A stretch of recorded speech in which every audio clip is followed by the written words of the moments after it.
Oke, Assalamualaikum warahmatullahi wabarakatuh. Kita kembali bertemu di pembelajaran biologi. Hari ini kita akan membahas tentang sistem reproduksi pada manusia. Oke, sebelumnya Pak Hadi ucapkan selamat datang dan salam sejahtera. Mudah-mudahan semua anak-anak 11 Kapuas dalam kondisi yang sehat. Amin, amin ya rabbal alamin. Dalam sistem reproduksi pada manusia ini, peta konsepnya nanti kita akan mempelajari beberapa hal tentang sistem reproduksi, baik itu pada wanita, ya, terus juga pada pria, pada laki-laki, serta juga ada gangguan-gangguan yang akan dialami oleh sistem reproduksi. Serta nanti juga akan kita pelajari bagaimana teknologi yang ada di sistem reproduksi beserta tentang metode kontrasepsinya. Kalau kita bicara tentang reproduksi, ya, pastinya salah satu ciri-ciri makhluk hidup itu adalah selalu bereproduksi. Nah, kenapa makhluk hidup itu selalu bereproduksi? Ya, karena untuk menjaga kelangsungan atau kelestarian daripada organisme atau makhluk hidup itu sendiri, ya. Dengan bereproduksi dia akan mempunyai keturunan. Nah, pada reproduksi ini, ya, nanti kita akan khusus untuk mempelajari tentang reproduksi manusia, ya. Jadi proses reproduksi ini nanti diatur oleh sistem reproduksi, ya. Kita tahu bahwa manusia memiliki dua jenis, yaitu laki-laki dan perempuan. Nah, keduanya nanti memiliki sistem reproduksi yang berlainan, tapi saling membutuhkan. Manusia sendiri juga bereproduksi untuk melestarikan jenisnya melalui kelahiran anak-anaknya. Nah, nanti dari bab ini kita akan membahas organ-organ penyusun dari sistem reproduksi laki-laki maupun wanita, ya, hormon-hormonnya, hormon kelamin, terus pembentukan pada sel kelamin, ya, terjadinya kehamilan, gangguan sistem reproduksi, sampai dengan nanti metode dari kontrasepsi. Selanjutnya, kita akan membahas alat-alat reproduksi manusia. Nah, kita akan mulai dari laki-laki, ya. Nah, laki-laki pada alat reproduksinya terdiri dari sepasang testis, ya. Terus ada saluran-saluran kelamin. Nah, nanti apa saja yang disebut dengan saluran kelamin, kelenjar-kelenjar tambahan, dan juga penis di bagian luarnya.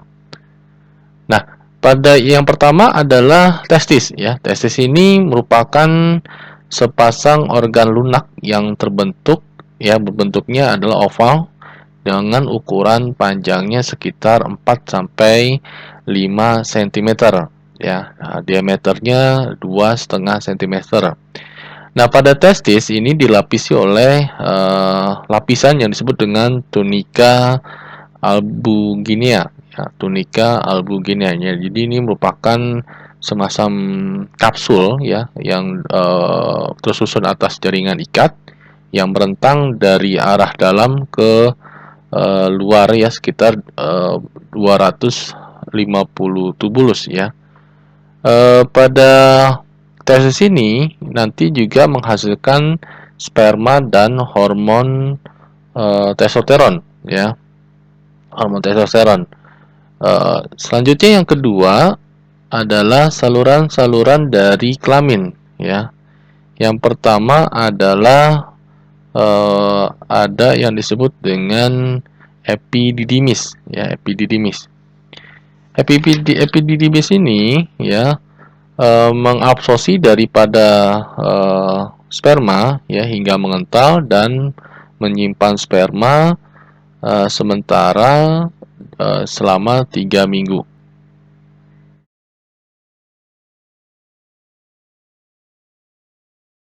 Oke, kita lanjutkan lagi. Tadi ada epididymis, sekarang kita berlanjut ke vas deferens, ya. Vas deferens ini merupakan saluran lurus berkelanjutan, ya, dari epididymis sampai dengan skrotum, ya, sampai dengan nanti ke kantong semen atau vesicula seminalis. Vas deferens ini ada di bagian ujungnya terdapat saluran ejakulasi ya. Lanjut ke bagian uretra. Uretra ini adalah saluran kelamin dari kantong semen ya, dan saluran pembuangan urin dari kantong kemih sampai ke ujung urin. Jadi uretra ini merupakan dua saluran untuk urin dan untuk sperma. Lanjut ke kelenjar vesika seminalis atau vesicula seminalis ya, ini merupakan kantong berkelok-kelok ya. Jadi nanti bermuara ke dalam ductus ejaculatoris ya. Nah, ini dia akan menghasilkan pada vesicula spinalis ini adalah cairan kental yang sifatnya basah dan kaya akan fruktosa ya, asam askorbat, asam amino yang nantinya digunakan sebagai bahan makanan dan pelindung bagi sperma saat atau sebelum membuahi ovum ya, pada saat ovulasi ya, saat pertemuan dengan sel telur.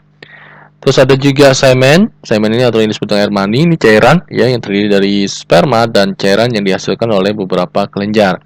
Nah, sperma sendiri nanti memang terdiri dari semen, air mani, dan juga spermatozoid. Jadi nanti kita pelajari juga beberapa gangguan yang pada gangguan sperma yang hanya terdiri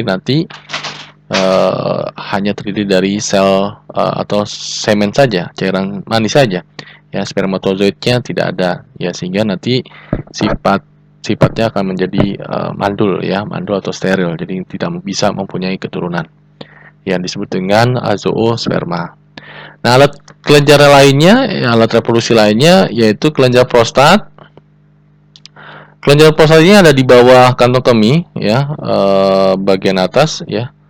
Terus juga nantinya akan menghasilkan cairan basah ya yang menyerupai susu yang akan meningkatkan daripada mortalitas dari sperma ya.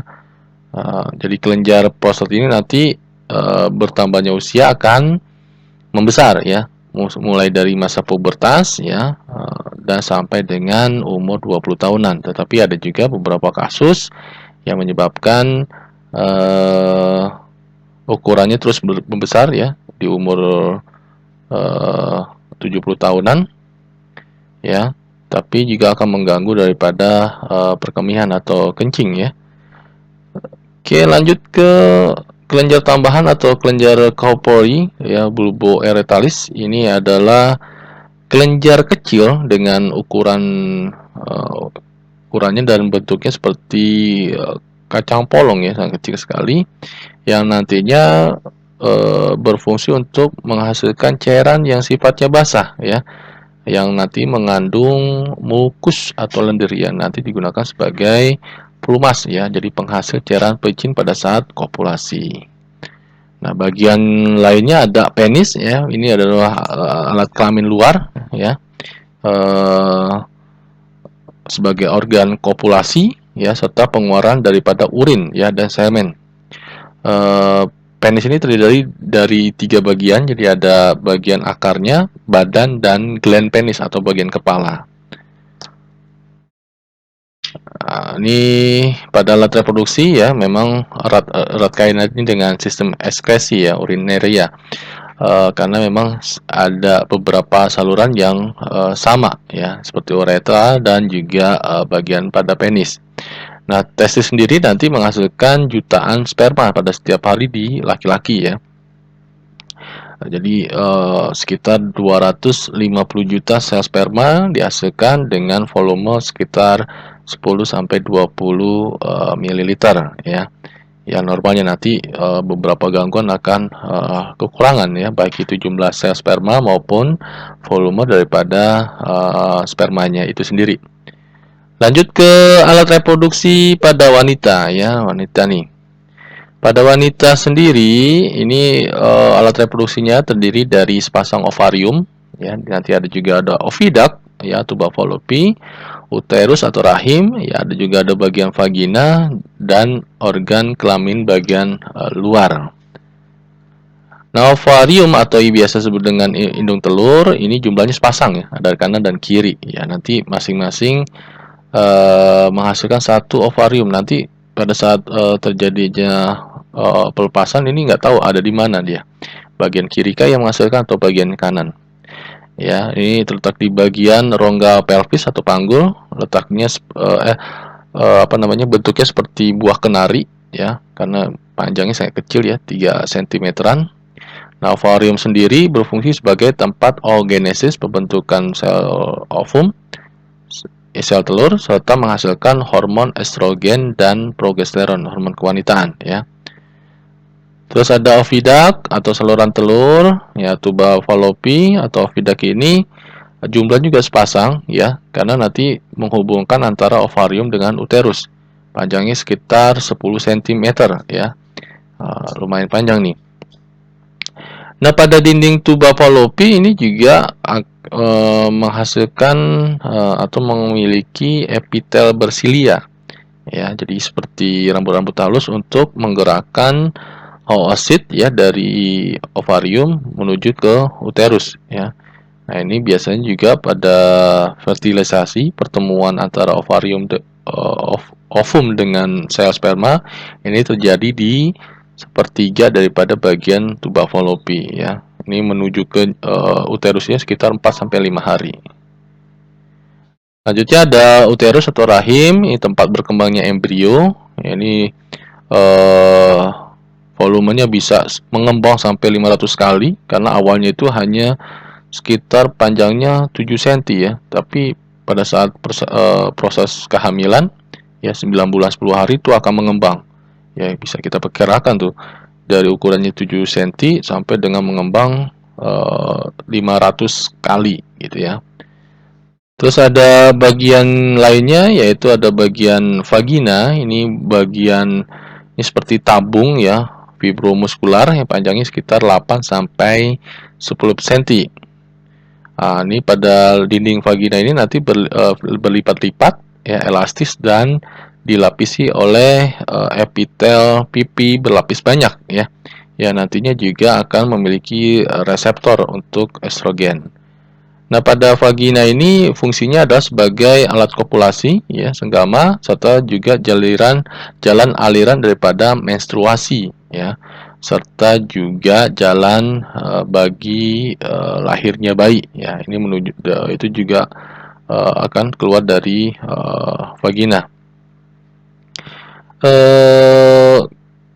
Pada saat pada saat sebelum pubertas dan setelah menopause ini konsentrasi estrogen dan kolagen itu akan sedikit ya.